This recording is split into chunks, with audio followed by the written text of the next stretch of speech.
Hello, everybody. It's Dr. Joe here, and coming to you from Ghana in West Africa.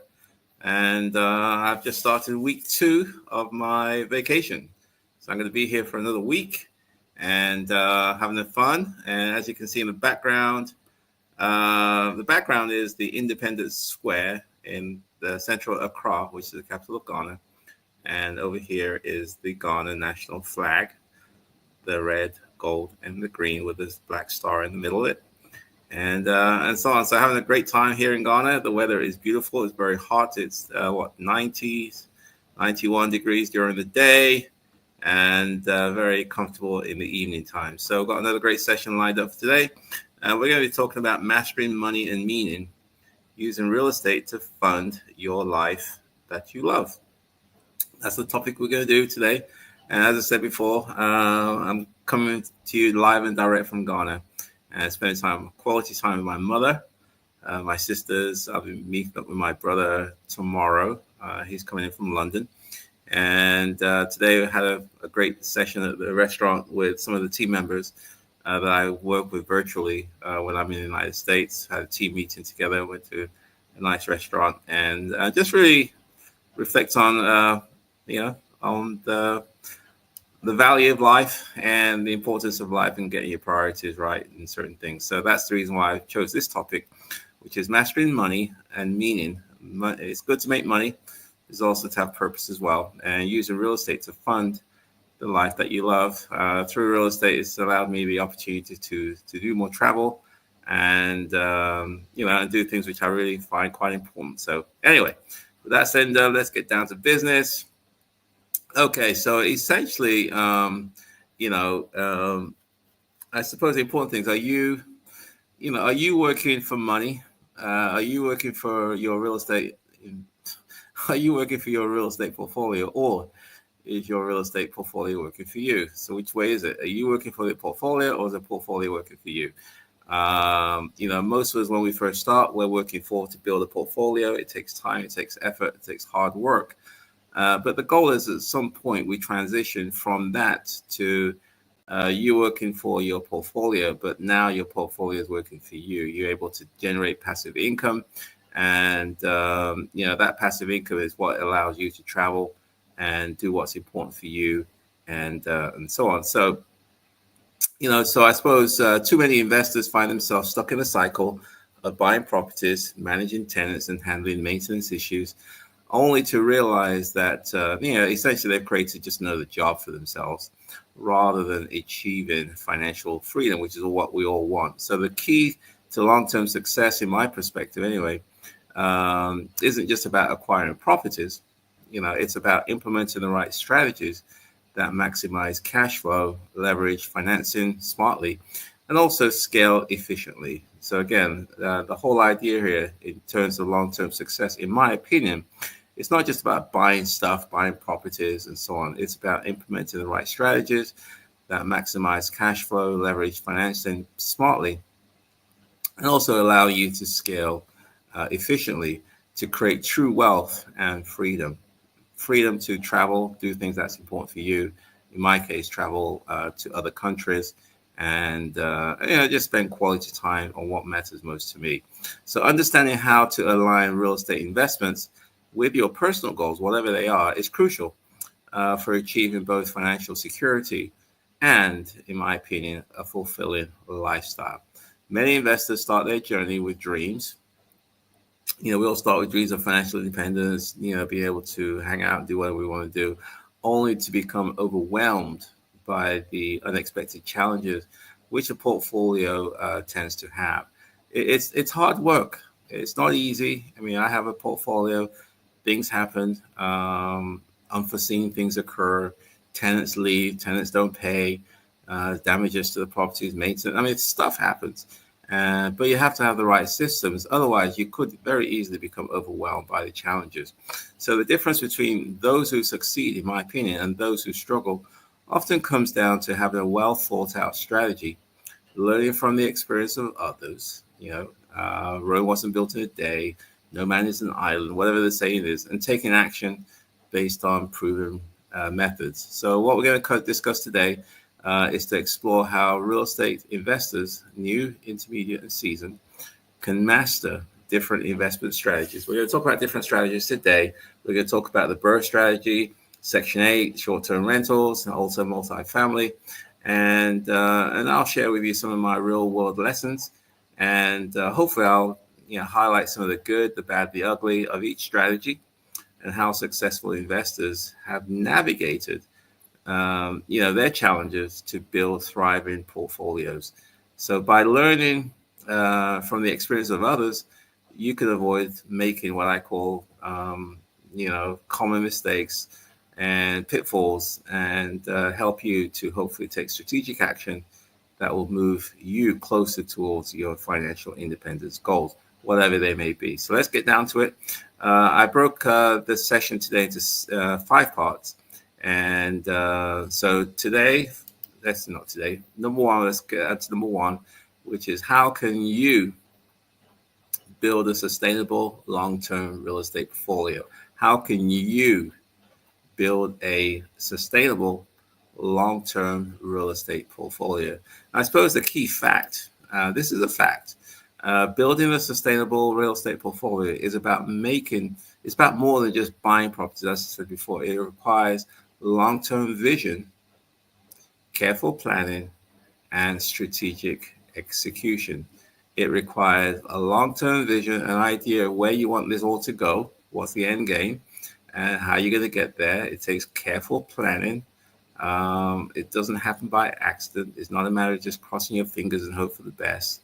And also it takes strategic execution. At some point, you have to pull the trigger and make it happen. So a successful real estate investor understands that cash flow appreciation, and risk mitigation must all work together. Cash flow, getting extra cash, appreciation, the property appreciates in value, and risk mitigation, minimizing or at least controlling your risk. They all must work together to create a profitable and resilient investment portfolio. Sustainability, that's the ability to kind of survive for the long haul. In real estate means ensuring your properties generate steady returns without requiring constant intervention. So essentially trying to strive for autopilot. Investors who lack a long-term plan often struggle with inconsistent income, high expenses, and burnout. This is true because, inconsistent income, especially if you're a landlord, is when, there's pressures on that income stream, either by tenants leaving, having high maintenance, repair costs, just the drama, trashing your place. All these things, impact your likelihood of getting consistent income. And also it can drive your expenses real high, and it can turn you to just being burnt out. If you don't believe me, you spend a day in landlord-tenant court and you'll see for yourself what I'm talking about. So one critical factor in sustainability is choosing the right properties in the right market. Choose the right properties in the right market. Obviously, there's lots and lots of markets for the United States, and some work for you, some may not work for you. Some people focus on their local market. Some people are okay with long distances. Some people prefer single families. Other people prefer multifamily. Some people prefer short-term rentals. Other people prefer long-term rentals. So, you choose the right properties in the right markets. And so investors must analyze economic trends, what's going on locally, wherever you're buying the properties, population growth, are people moving in or moving out? And also rental demand. Is there a demand for properties in the market that you're choosing? You need to know all these things, economic trends, population growth, and rental demand before acquiring properties. You don't want to find out that this place is not always cracked up to be after you've purchased the property. The best thing to do is to do your research first, and then you execute. So it's also important to diversify your risk by not only just relying on one type of property or location. Some people, it's okay to have a mixture of long-term rentals, short-term rentals, and even Section 8 housing.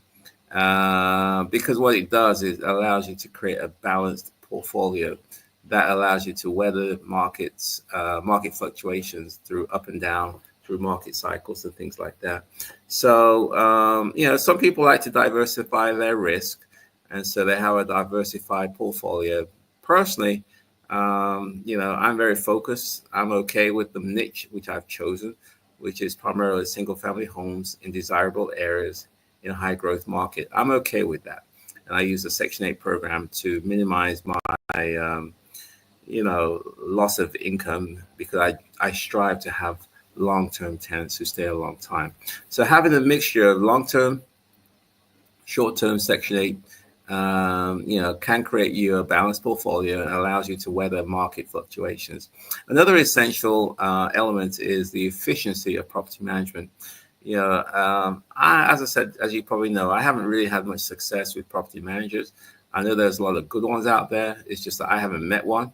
But a property manager can really make or break your investment.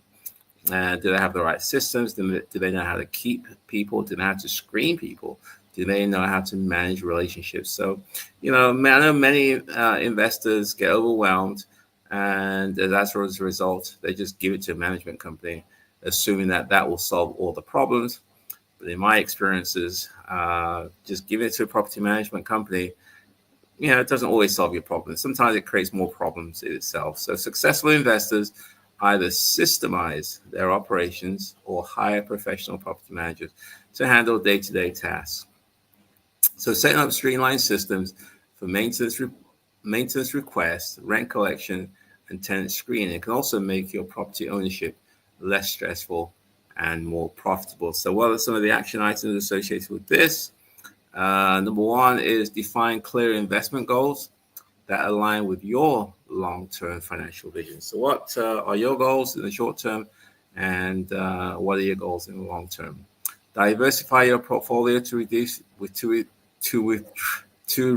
risk, mixing short-term and long-term rentals. Also build relationships with lenders and financial partners to access funding efficiently. So that's number one. Number one is all about, how can you build a sustainable long-term real estate portfolio. In terms of number two, we're going to talk about now, how can the BRRRR strategy accelerate your wealth growth?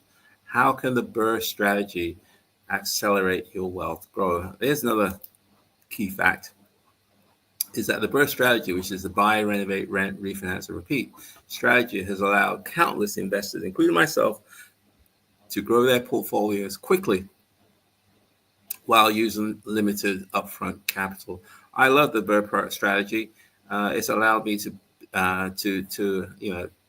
create or to build or to establish a pretty sizable portfolio with limited resources, limited money. I'm just recycling money around. So the idea behind the BRRRR is simple. You buy undervalued properties, usually in good areas, renovate them to increase their value. So you put some improvements to the property to force appreciation. You rent them out for a steady state income. I use Section 8. And then you refinance to pull out your initial investments. And essentially then repeat the process again, rinse and repeat. So by recycling the same capital multiple times, investors like you and I can rapidly scale their portfolio without continuously coming up with new down payment money. So the idea is that you use short-term money, refinance, and replace the short-term money with permanent financing, and then you just do it again. But, like all things, there are some challenges associated with the BRRRR strategy. I'll list a couple. Many investors, for example, they underestimate the renovation costs. They think it's going to cost a lot less than what it really ends up with. And this leads to budget overruns and delays. Other investors struggle with refinancing, when they do the BRRRR strategy, because they didn't correctly anticipate the property's post-rehab appraisal value.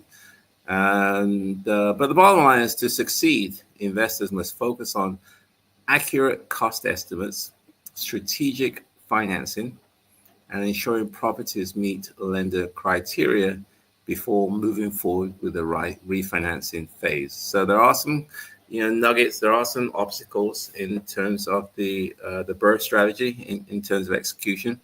And let me just summarize those again. Accurate cost estimates.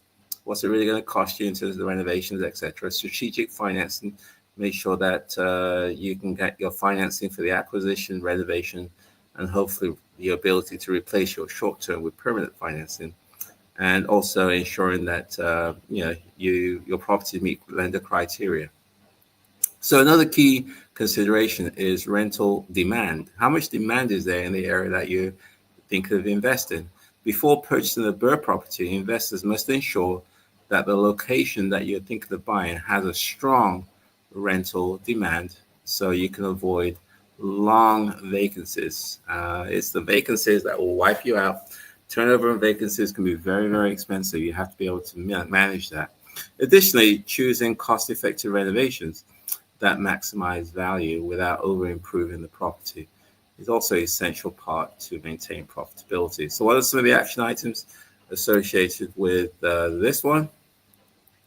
Is always run a detailed property and market analysis before purchasing a property.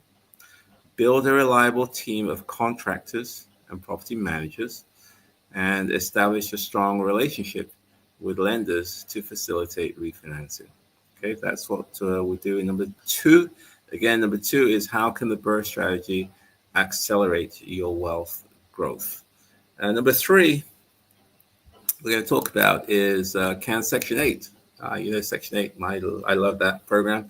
Can Section 8 rentals offer reliable passive income? That's the question. Can you use or leverage the Section 8 program to establish a reliable passive income stream? I certainly think you can. And the key fact is Section 8 rentals provide government-backed rental income, guaranteed income, therefore reducing the risk of tenant non-payment. As we all know, in the Section 8 program, a certain portion of the rent is paid by the tenant and the remainder is paid by the housing authority. And I have tenants that pay from $0 to several $100s, even though the rents are several thousands of dollars. Anyway, so however, this strategy, which is the Section 8 strategy, comes with unique challenges. It's not all fairy, sugary. It takes some work. There are some challenges, such as strict property inspections. You're going to have to deal with a local housing authority when they do their what they call housing quality standard inspections, HQS inspections. Also, potential delays in rental payments. Sometimes it may take you a few weeks before you get your money. Also, you're going to have to deal with the bureaucracy. That's just the way it is. Most of these housing authorities, I mean, the people have good intent, but it's just the bureaucracy. And, some people, do okay in the bureaucracy and others do not. I'm okay with it. So investors who successfully navigate these challenges can benefit from long-term reliable tenants who are incentivized to remain in their homes. I found that Section 8 tenants tend to stay in their home a lot longer, especially when compared with market renters. So successful investors in this space understand how to navigate the Section 8 process, maintain high property standards, and also foster good tenant relationship. It's all about managing that relationship with your tenants. Those who struggle, the ones who have a hard time with Section 8, often fail due to poor property management or a lack of understanding of HUD regulations. What are the action items associated with the Section 8 program? Research HUD's requirements to ensure compliance before listing your property. Maintain high quality properties to attract responsible long-term tenants. And also develop strong communications with your Section 8 representatives to resolve issues as and when they come. Okay, so kind of meet around the midpoint. And so if you've got some questions, please put in the chat box. I will get to them very, very shortly. Anything to do with real estate, anything to do with investing, anything to travel, Ghana. As I said, the background here is the Ghana Independence Square, which is in central Accra. This is the Ghana national flag, red, gold, and green with a black star in the middle. and I am doing this live stream live and direct from Ghana. It is what 20 minutes past midnight. We are 5 hours ahead of Eastern time, so I decided to wake up and stay up. Had a great day today, friends. Spend more time with family tomorrow. Okay, let's get back to number 4. Yeah, so enter your questions if you've got some questions in the chat box. And if you want to book a one-on-one with me where we can go more deeper into any subject to do with real estate, you're more than welcome to schedule a one-on-one. Go to my website, www.joeasimo.com, www.joeasimo.com, and we can schedule a one-on-one. Okay, let's get down to number 4. How can short-term rentals maximize your returns? How can short-term rentals maximize your returns? And here's a key fact. Short-term rentals can offer high income potential, but require active management and strategic planning.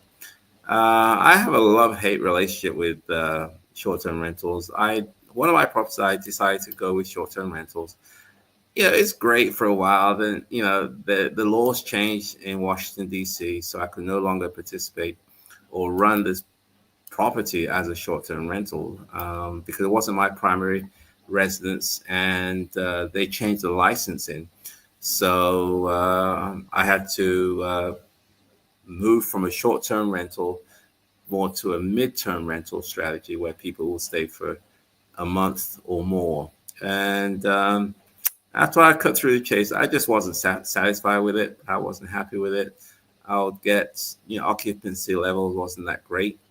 And it just wasn't for me. And so I, pulled out of the short-term rentals and transitioned back to long-term rentals and through Section 8. And I just got the contract for the first property. And what was the rent that they agreed? I think they agreed to like $5,000. It has 2 units. One was $5,000 and the other one was $2,500. So $7,500 is the income flow from this property. And I'm getting more through that than I was getting through short-term rentals. So, many investors are drawn to short-term rentals, STRs, due to the ability to generate significantly higher income than long-term rentals. That's the premise, is that you can get more money, which is true, as short-term rentals versus as long-term rentals. But after you cut through the chase, you're responsible for utilities, you're responsible for furnishing the place. You got to have cleaners in there every time somebody moves, and it's almost like a hotel business, and it's a lot more active, and I just didn't like it. So success in this space requires effective pricing strategies, strong guest management, and also compliance with local regulations. Okay, investors who thrive, I suppose, in the short-term rental space understand the location and property presentation are crucial. Location and the presentation of the property. Are you serving a specific niche, or are you going for the mass market? But how you position your property becomes very, very important as a short-term rentals. Furnished rentals, also, with modern amenities and strong online listings can also attract high-paying guests. Additionally, using automated management tools help streamline operations and reduce workload. That's short-term rentals. I mean, again, before, nothing against them. It's good. It didn't work for me. And I just decided to transition away from the short-term rental model to from the short term to the long term. So what are some of the action items associated with short-term rentals? Choose locations with strong demand for short-term rentals. That's one, obviously. Optimize pricing. You can have what we call dynamic pricing tools, which kind of fluctuates the rent based on local demand. And use automation tools for bookings, communications, and property maintenance. So again, my experience with short-term rentals was mixed. And I'm not saying that it didn't work for me. It's just that I decided I wanted to just go with long-term rentals. So get down to the last one. Number 5, how can multifamily properties build long-term wealth? How can multifamilies properties build long-term wealth? And I suppose, multifamily properties provide scalability and stability for investors seeking long-term wealth. Yes, it can. You now have a scalable system. You can have 1, 2, 5, 10, 15 units in one building, one roof, maybe one systems. And so it does allow you to grow faster, multifamily. And if you're careful, you can get larger cash flows. So owning multifamily properties allows investors to scale quickly by acquiring multiple rental units under one roof. These properties provide consistent cash flow if it's managed correctly, lower vacancy risk because you have multiple properties or units in one building. And also, you can have operational efficiency. You may be able to have on-site maintenance, on-site management, compared to single-family homes. If somebody leaves a multifamily, you still have 5, 10, 15 other units generating income, which is very different than single families. So successful multifamily investors focus on property management efficiencies, tenant retention strategies, and also how to maximize your operational income. So that's what a lot of investors who are in that multifamily phase do. They focus on property management efficiencies, tenant retention strategies, how to keep the tenants for a long time, also managing or maximize, I suppose, operational income. So those who struggle often lack a clear plan for handling multiple units. They may not be used to dealing with multiple units, and also they don't have systems to address maintenance issues and high turnover costs. So what are some of the action items associated with multifamily? Implement tenant retention programs to reduce turnover. Optimize property management to streamline maintenance and rent collection. And finally, analyze market trends to ensure strong occupancy rates. And so finally, let's get down to the final conclusion, is how do you align your real estate investments with your life goals? How do you align your real estate investments with your life goals? How aligned are where you're going and the goals that you set for yourself? So another key fact is that strategic real estate investing is about building wealth while maintaining lifestyle freedom. Building wealth while maintaining lifestyle freedom.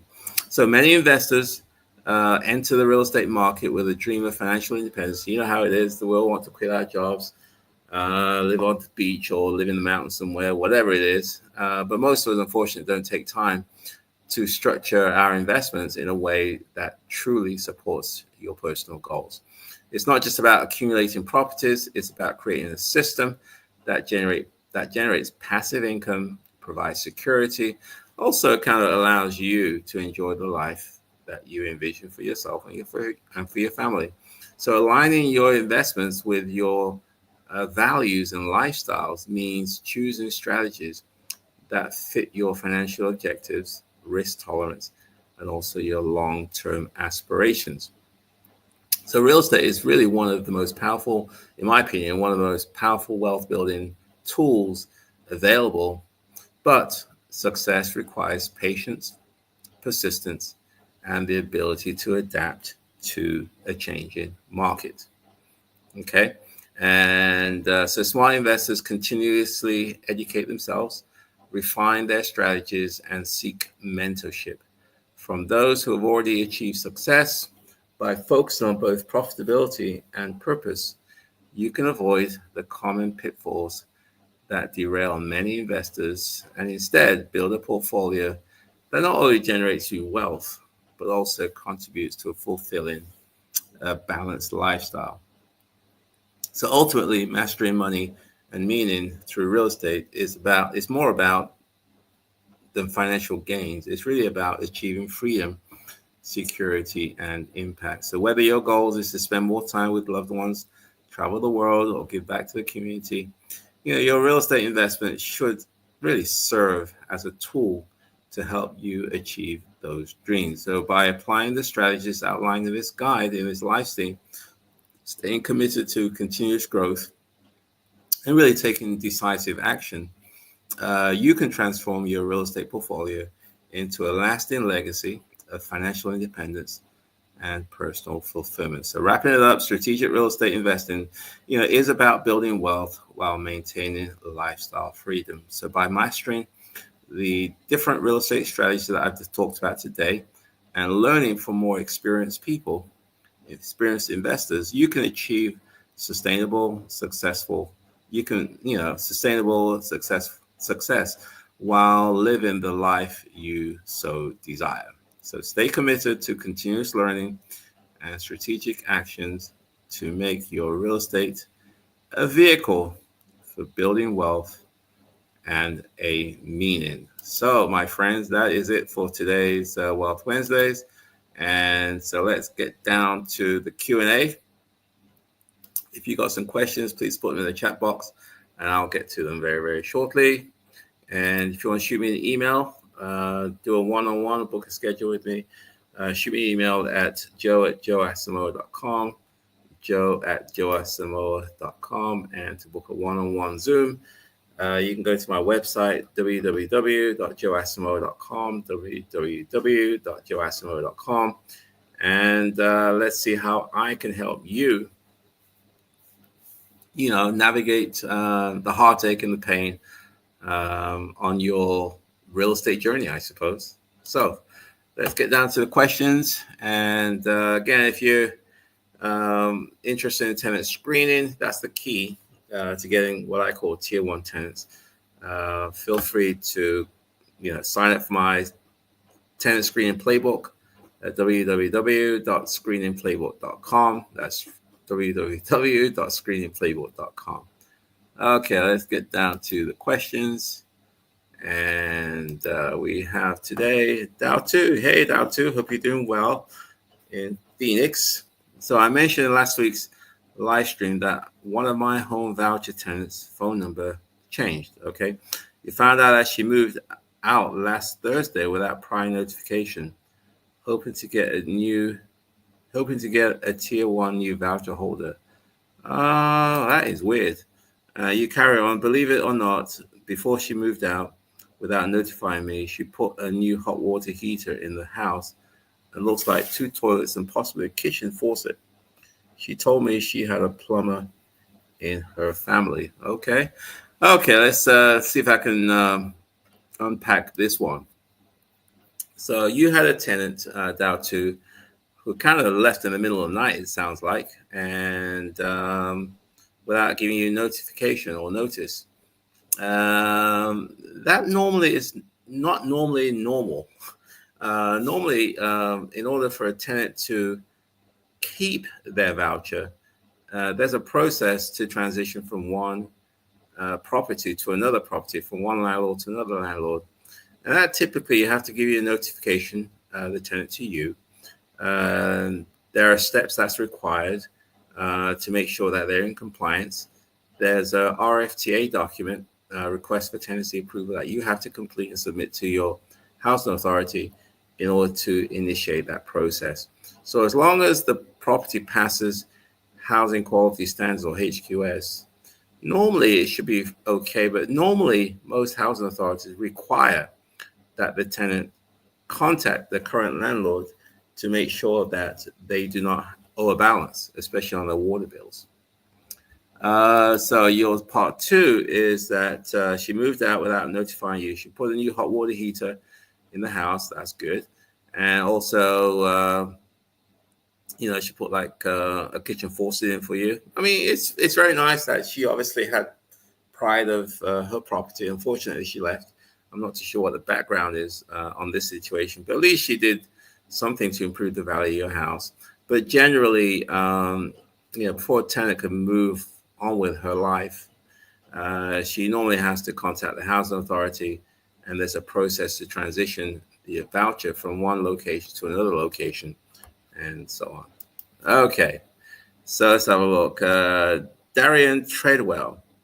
Hi, I'd like to book a one-on-one.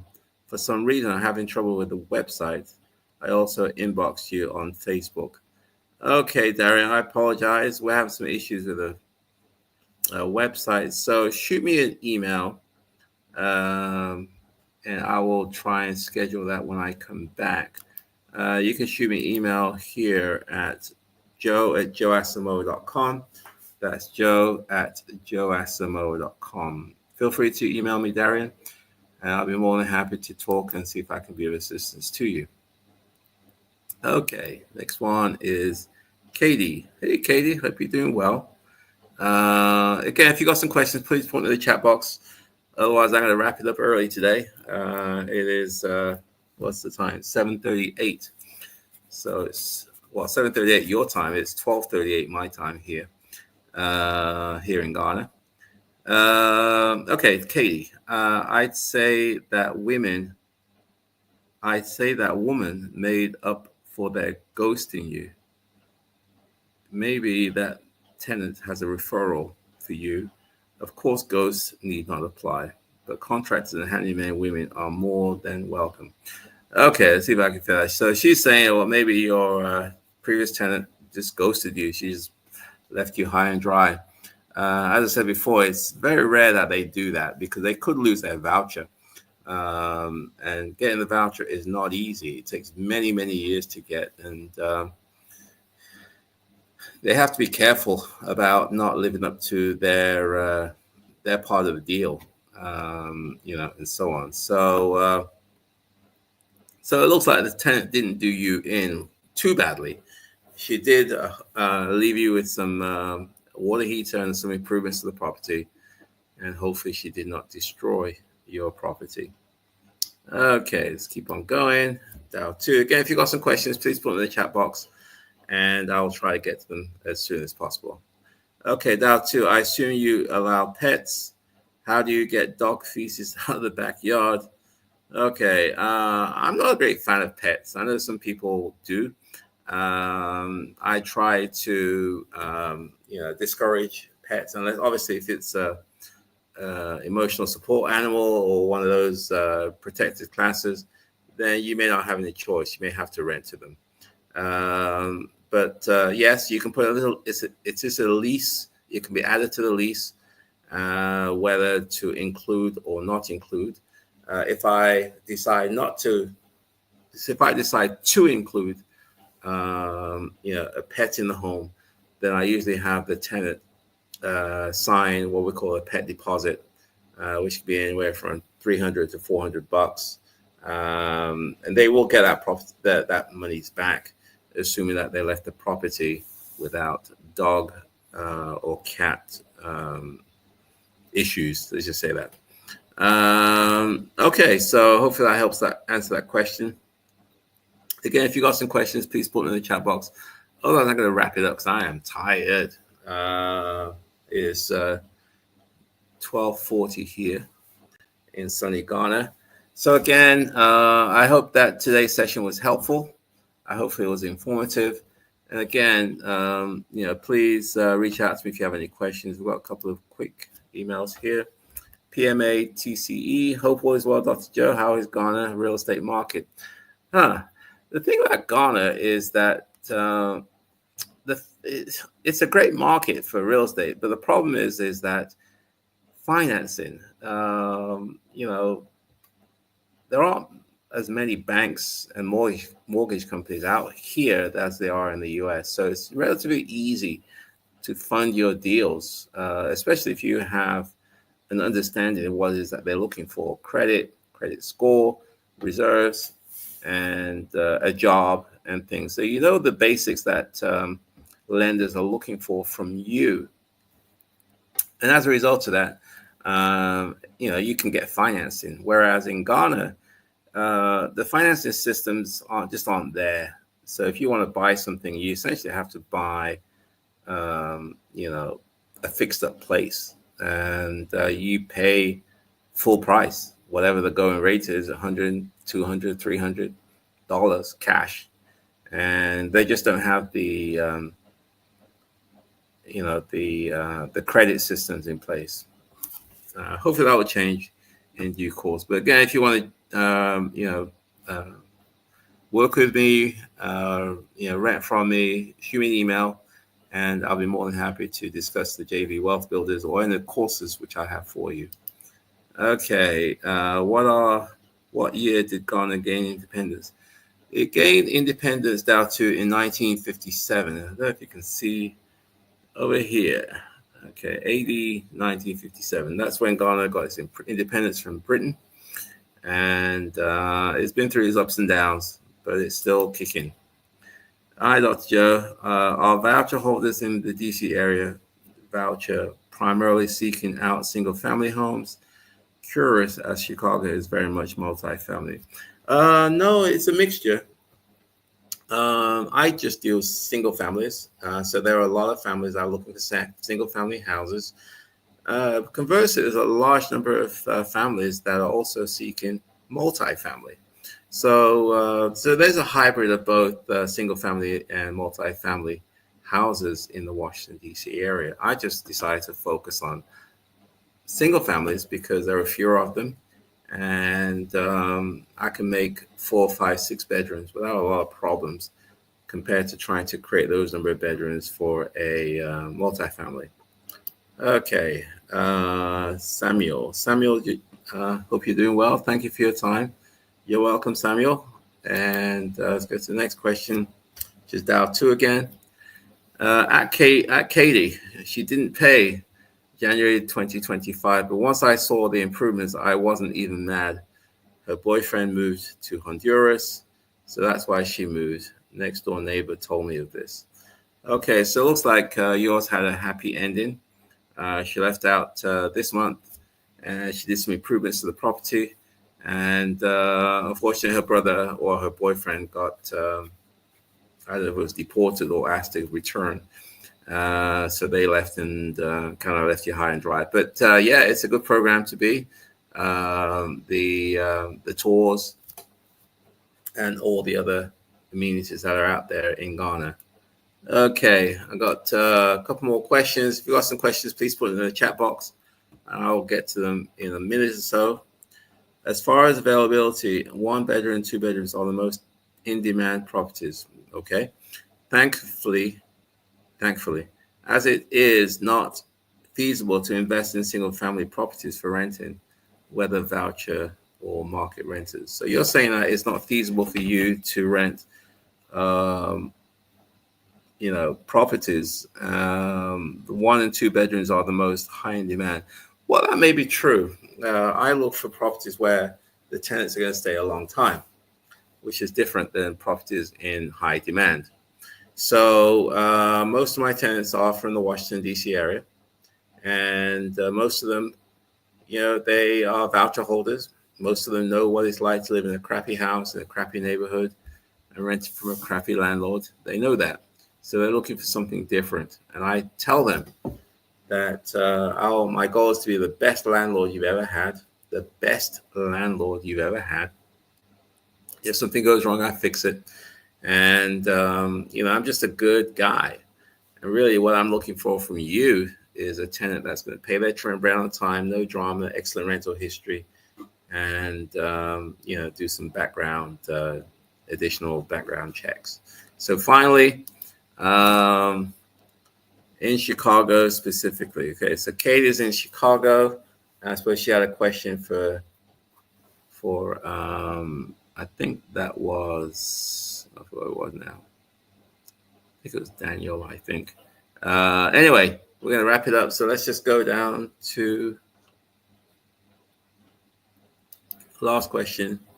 So it's always interesting to hear your experience and focuses in the 5, 6 bedroom units. Yeah, that's my niche.